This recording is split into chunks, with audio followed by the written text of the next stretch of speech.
All right, let's talk about something that is changing for pretty much every single one of us, how we find stuff online. The entire system that we've relied on for decades is being rebuilt from the ground up.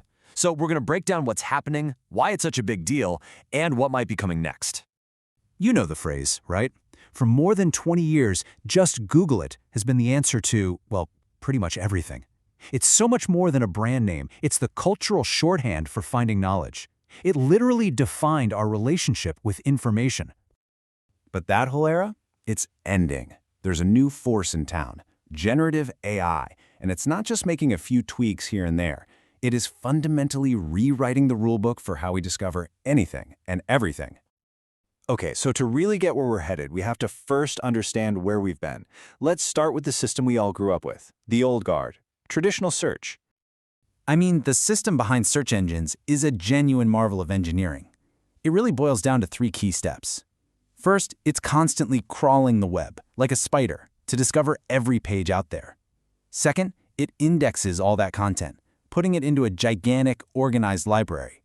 And finally, when you type in a question, it ranks all those results to give you the most relevant links. It's a living map of the internet. And you can't deny its strengths.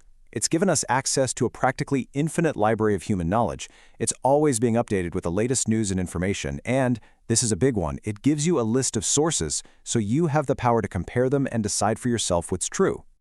But, for all that power, the system has some serious cracks in its foundation. See, a traditional search engine doesn't truly understand the content on a page. It relies on signals, or proxies, things like keywords and how many other websites link to it. And a system based on signals can be gamed. This led to the entire industry of search engine optimization, or SEO, and unfortunately, it also swings the door wide open for spam and manipulation. So those vulnerabilities created the perfect opening for a totally new way of doing things. And that's when the great disruptor showed up, the AI-powered answer engine. This right here, this is the fundamental, game-changing shift. Instead of giving you a list of links, a map to help you find an answer, AI cuts out the middleman. It synthesizes all the information out there and generates a single direct answer just for you. It's the difference between a librarian and the answer itself. And the power of this approach is pretty incredible.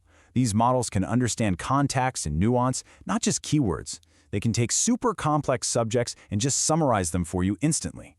And you can have a real conversation with them, a back and forth where you refine what you're looking for. It just feels so much more natural. But, and this is a huge but, there's a massive catch. It's a problem called hallucination. This is when an AI just makes things up. It presents completely false information, but says it with the absolute confidence of a world-renowned expert. And it's one of the technology's most dangerous flaws. And the weakness is, don't stop there. An AI's knowledge is frozen in time. It's based on the data it was trained on, so it can be hopelessly out of date. On top of that, any biases, blind spots, or weird quirks in that training data can easily show up in its answers. So it's pretty clear that AI isn't some perfect replacement either. Which brings us to the biggest question of all. If the old search system is vulnerable and the new AI challenger is unreliable, what happens next? Are we just trading one set of problems for another?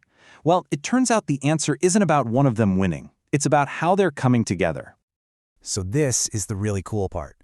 The future isn't a battle of search versus AI. The real revolution is in how they're being integrated.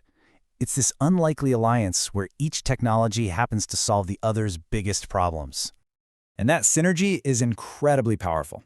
Think about it. Search connects AI to the live, real-time web.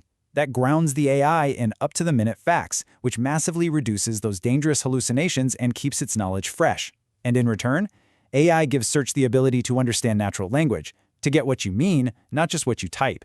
And it can synthesize all those blue links into one clean, direct answer. It's an amazing partnership.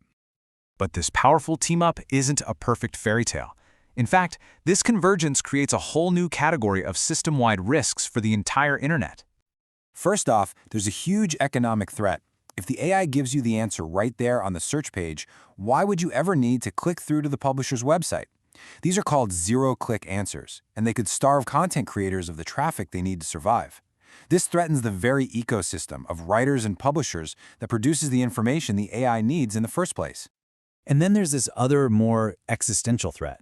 It's called model collapse. Think about it. What happens when the next generation of AI models are trained on an internet that's flooded with content written by today's AIs? The fear is that they'll just be learning from their own flawed reflections. It's like making a photocopy of a photocopy of a photocopy. The quality degrades each time, potentially poisoning our entire well of information.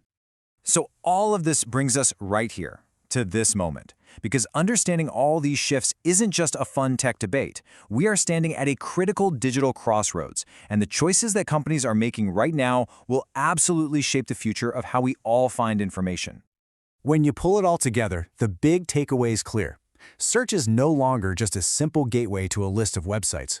It's evolving into a complex nexus of discovery.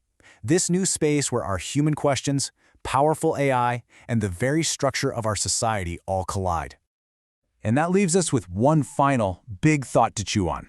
For 20 years, we used search to find answers. But now, as search increasingly becomes the answer, the new challenge is going to be this: who are we going to trust to ask the right questions in the first place?